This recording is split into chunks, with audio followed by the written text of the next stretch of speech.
Central Florida's True Crime Files. A man found murdered in his workplace 40 years ago. Fox 35 anchor Ray Vieta is looking into the case of William Gale McCarty. Inside a locked office, that's where police officers found the body of William Gale McCarty.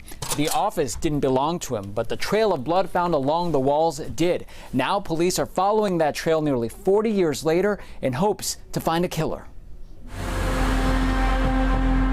His office was actually on the second floor. He had access to the first and second floor. His body was actually found in a locked, closed office on the fourth floor. Near the corner of West Gore and South Orange Street, a nondescript office building. Inside, a very detailed murder mystery. He was going to go to work, and I asked him, I said, Gale, please don't. You haven't had any sleep. William Gale McCarty's niece remembering her last words to her uncle. The family called him Gale. She pleaded with him not to go to work that night. He was going to Kentucky the next day. Instead, police believe hours later, McCarty was stabbed to death. He was stabbed 20 times. So 20 times does tell a story. I'm just not sure what it tells us.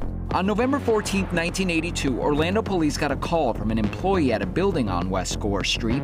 The employee found bloodstains on the walls and carpet of the fourth floor. Officers arrived and followed that trail, leading them to a locked office. Inside, McCarty's body near 2 cups of water. But that wasn't the only scene. Blood went down the hallway towards the bathroom, and on the bathroom door was a bloody handprint. And inside the bathroom was a secondary scene where it looks like the killer tried to clean up. The killer appeared to wash his hands after the murder. Police found McCarty naked and what's believed to be his ring in the hallway. All of it detailed in a thorough police report from that day. It insinuates that there may have been a consensual encounter of some type. Nearly 40 years later, police have not found the murderer. It haunts McCarty's family to this day. His niece speaking to us from Alabama, where she now lives. We were all just tore up.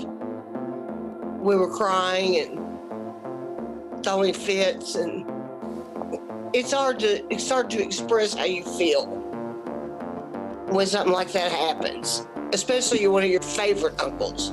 She tells me at the time there was a man living with him, a man they believe may know something about the murder. That roommate of sorts came to the funeral, and it caught the family's attention.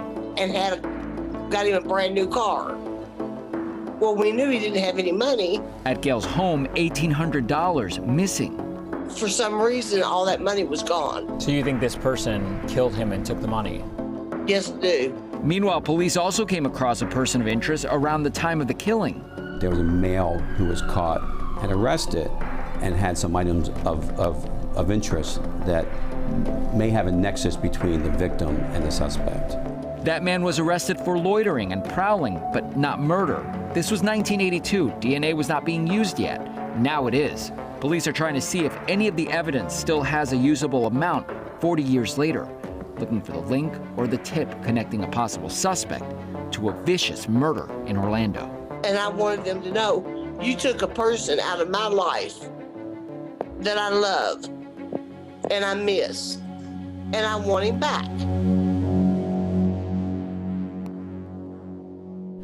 Police now hoping that someone remembers something about that night in 1982. Crime Line is offering a reward of up to $5,000 for information that leads to an arrest. Digging through Central Florida's True Crime Files, I'm Ray Vieta, Fox 35 News.